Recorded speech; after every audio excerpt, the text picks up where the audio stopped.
नमस्कार दर्शक बंधुरा डिजिटल डायरीते आपनादेर स्वागत। आशा करी आपनारा सबाई खूब भालो आछेन। आज के जे रेसिपिटा आमी आपनादेर संगे शेयर करब एटा खूबई प्रचलित एकटा रेसिपि। आपनारा अनेकेई हयतो प्रायशई बाड़ीते करे थाकेन। आमार आजकेर रेसिपि हलो रुई पोस्त। एटा रुई पोस्त हलेও एमन नय जे एटा रुई माछ दिएई करते हबे। आपनारा पार्शे पाबदा कातला बा अन्य जे कोनो माछ दिए ट्राई करे देखते पारेन। ताहले चलुन देखे नेওয়া যাক आमार आजकेर रेसिपि रुई पोस्त। रुई पोस्त बानानोर जोन्नो एखाने आमी निয়েছি 9 पिस रुई माछ। माछटा खूब भालो करे धुए नुन हलुद माखिए निয়েছি। আর নিয়েছি দুটো মিডিয়াম সাইজের পেঁয়াজ खूब मिहि करे कुचिए निয়েছি। আপনারা যতটা মিহি করে কুচিয়ে নেবেন তরকারিটার স্বাদও ততটা ভালো হবে এবং তরকারিটা দেখতেও ততটাই ভালো লাগবে। আর নিয়েছি 1 চামচ কাশ্মীরি লঙ্কার গুঁড়ো। এটা জল দিয়ে আমি একটা পেস্ট বানিয়ে নেব। কাশ্মীরি লঙ্কাতে তরকারি ঝাল হয় না, শুধু এটা কালারের জন্য নিয়েছি।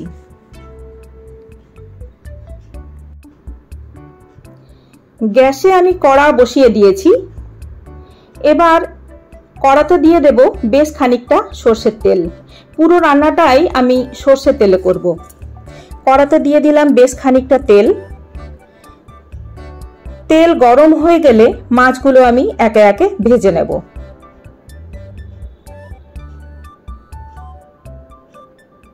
একটা একটা করে মাছ আমি গরম তেলের মধ্যে দিয়ে দিচ্ছি। মাছগুলো কিন্তু খুব বেশি কড়া করে ভাজবো না।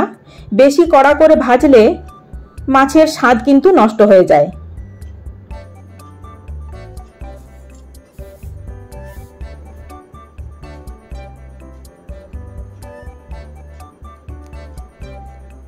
মাছের এক পিঠ ভাজা হয়ে গেলে আমি মাছগুলো একে একে উল্টে দেব।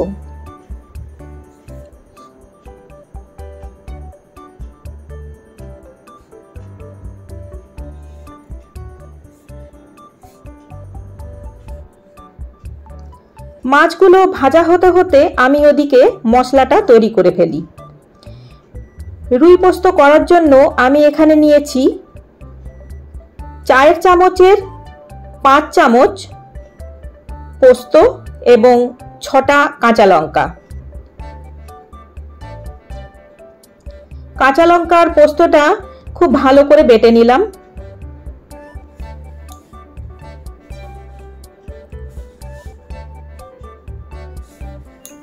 ওদিকে মাছগুলো হয়তো ভাজা হয়ে গেছে। এবার আমি মাছগুলো উল্টে দিচ্ছি।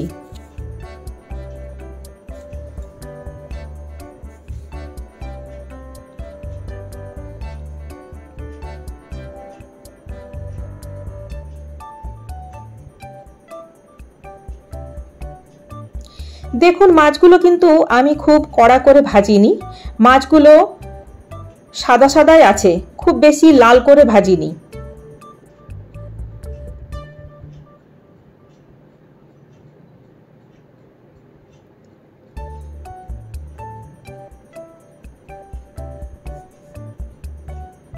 মাছ যদি খুব কড়া করে ভাজা হয় তাহলে মাছের ভেতরে নুন বা মশলার স্বাদ কিছুই ঢুকবে না এবং তাতে তরকারির স্বাদও ভালো লাগবে না, বা মাছের যে সফটনেস থাকে সেটাও থাকবে না। মাছগুলো ভাজা হয়ে গেছে। এবার আমি একে একে মাছগুলো তুলে নিচ্ছি।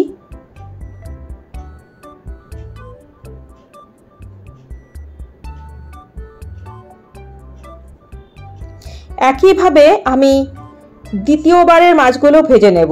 দেখুন মাছ কিন্তু আমার সাদাই আছে, খুব বেশি কড়া করে ভাজা হয়নি। এবার দ্বিতীয়বারের মাছগুলো আমি একে একে দিয়ে দিচ্ছি।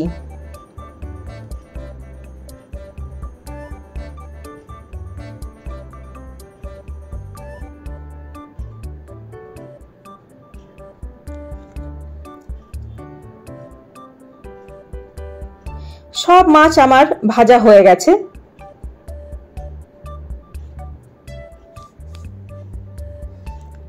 এবার কড়াতে যে বাকি তেলটা আছে সেই তেলেই আমি রান্না করব, আর বেশি তেল আমি দেব না। ওই তেলের মধ্যে দিয়ে দিলাম 1/4 চামচ কালো জিরে, আর দিয়ে দিলাম 4টে কাঁচা লঙ্কা, দিয়ে দিলাম কুচিয়ে রাখা পেঁয়াজগুলো। পেঁয়াজগুলো ব্রাউন হওয়া পর্যন্ত ভাজতে হবে। খুব হাই ফ্লেমে ভাজবেন না, তাহলে পেঁয়াজগুলো পুড়ে যেতে পারে। পেঁয়াজটা ব্রাউন হয়ে গেছে। এবার আমি এর মধ্যে কাশ্মীরি লঙ্কার যে পেস্টটা করেছিলাম সেটা দিয়ে দিলাম।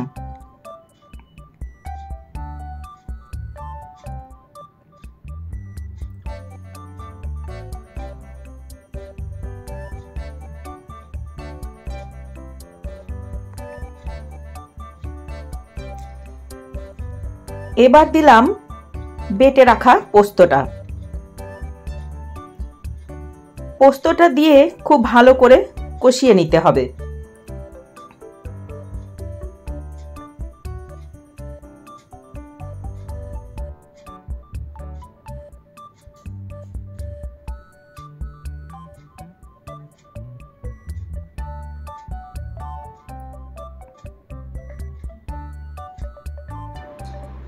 এবার এর মধ্যে দিয়ে দিলাম 1 চামচ আদা বাটা।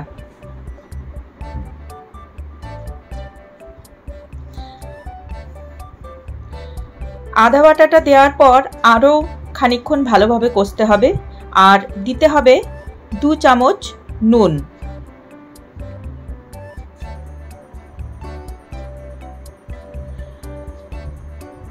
সব কিছু মশলা খুব ভালোভাবে কষানোর পর মিক্সিতে যেটুকু পোস্ত লেগেছিল সেটার মধ্যে অল্প জল দিয়ে আমি মশলার মধ্যে দিয়ে দিলাম।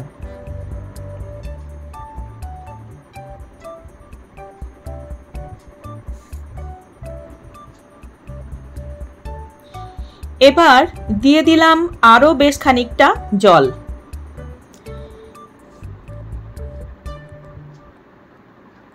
ঝোলটা ফুটে ওঠা পর্যন্ত অপেক্ষা করতে হবে। তারপর ঝোলটা ফুটে উঠলে তার মধ্যে দিয়ে দেব ভেজে রাখা মাছগুলো। ঝোলটা ফুটে উঠেছে, আমি এবার একে একে মাছগুলো ঝোলের মধ্যে দিয়ে দিচ্ছি।